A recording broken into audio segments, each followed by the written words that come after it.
Pleasant day to everyone. My name is Noemi Del Rosario, and I'm going to tackle all about demonstrations in learning. Demonstration is something very handy. It requires no elaborate preparation and yet as effective as the materials, instructional materials when done properly. In the demonstration of a new product, a speaker shows the product, tells all about the good things about the product to promote it in order to convince the audience that the product is worth buying. In the activist demonstration, the activists air their grievances and publicly denounce the acts of a person or an institution like government against whom they are demonstrating. When a master teacher is asked to demonstrate teaching and a teaching strategy, she shows to the audience how to use a teaching strategy experience. In all the three instances of demonstration, there is an audience, a process of speaking, and a process of showing a product or a method or proofs to convince the audience to buy the product. Use the strategy or rally behind their cause. What then is demonstration? Webster Dictionary defines it as a public showing and emphasizing of the salient merits, utility, and efficiency of an article or product. In teaching, it is showing how a thing is done and emphasizing of salient merits, utility, and efficiency of a concept, a method, or a process, or an attitude. What guiding principles must we observe in using demonstration as a teaching learning experience? Edgar Dale gives at least three. First is establish rapport. Greet your audience, make them feel at ease by your warmth and sincerity. Stimulate their interest by making your demonstration and yourself interesting.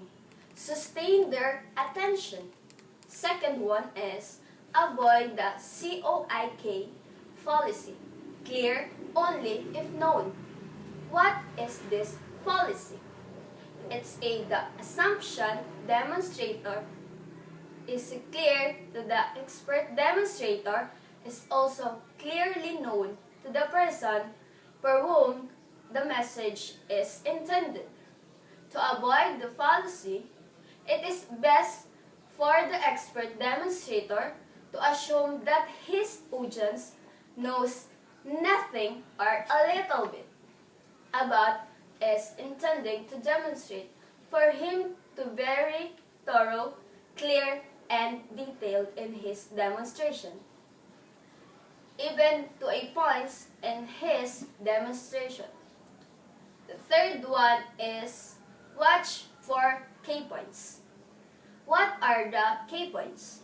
Dale says there are the worst at which an error is likely to be made.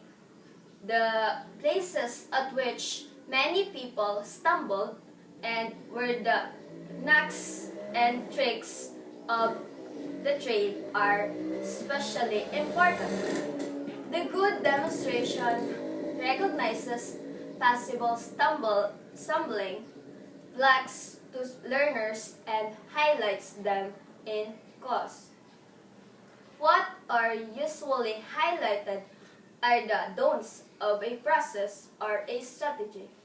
To ensure that demonstration works, we ought to plan and prepare very well before we conduct a demonstration. In planning and preparing for demonstration, Brown suggests methodological procedures by the following questions. The first question is, what are our objectives?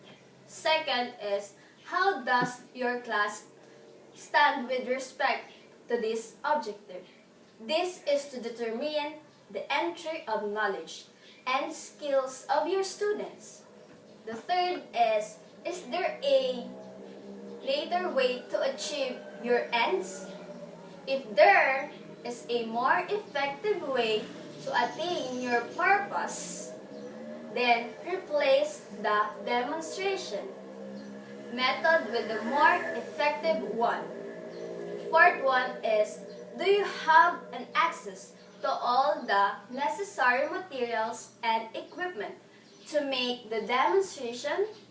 Have a checklist of necessary equipment and materials. This may include written materials. The fifth one is, are you familiar with the sequence and content of the proposed demonstration? Outline the steps, rehearse your demonstration. The sixth is, are the time or limits realistic? You have planned and rehearsed your demonstration. Your materials and equipment are ready. You have prepared your students. Then you can proceed to the demonstration itself. They'll give several points to observe. The first is, set the tone for a good communication. Get and keep your audience interest. Second, keep your demonstration simple. Third, do not wander from the main ideas. Fourth, check to see that your demonstration is being understood. Watch your audience for signs of bewilderment, boredom, or disagreement. The fifth is, do not hurry your demonstration.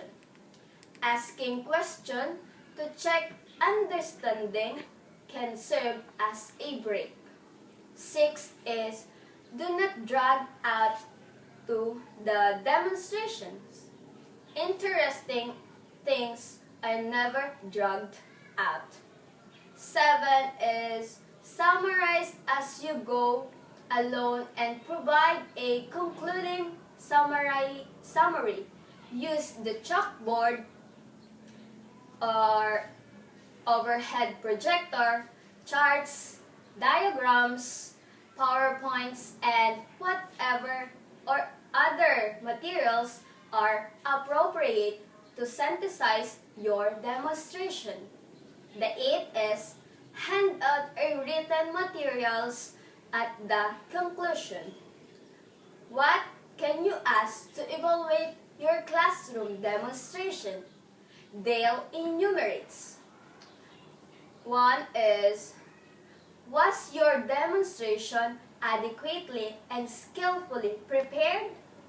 Do you select demonstrable skills or ideas?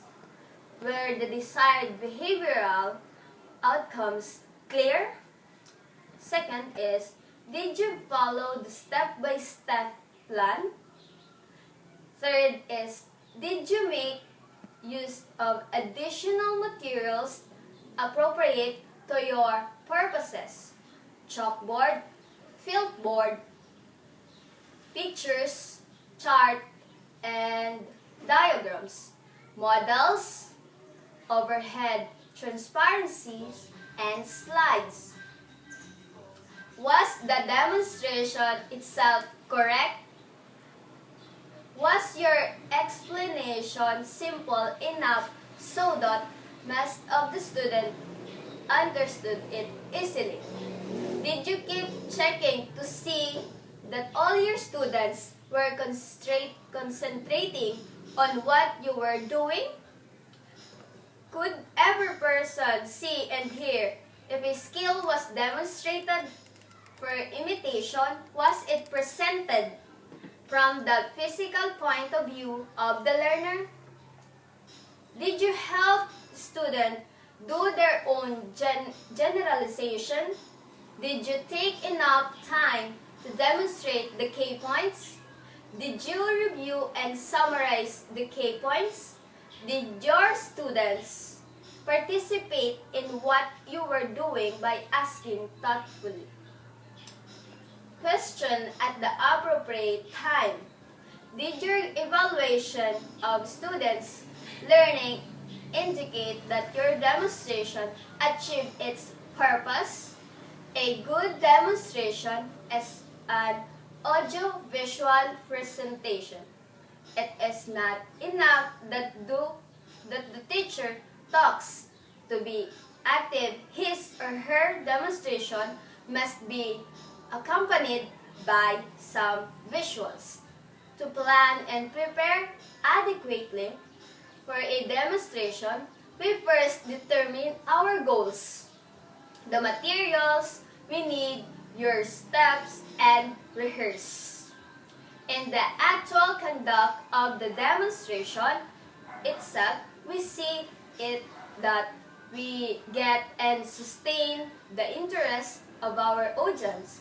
Second is keep our demonstration simple, focused, and clear. Third, do not hurry nor drag out the demonstration. Fourth, check for understanding and the process of demonstration. Fifth, conduct with a summary and handout of written materials at the end of the demonstration. And a good demonstration is a good communication.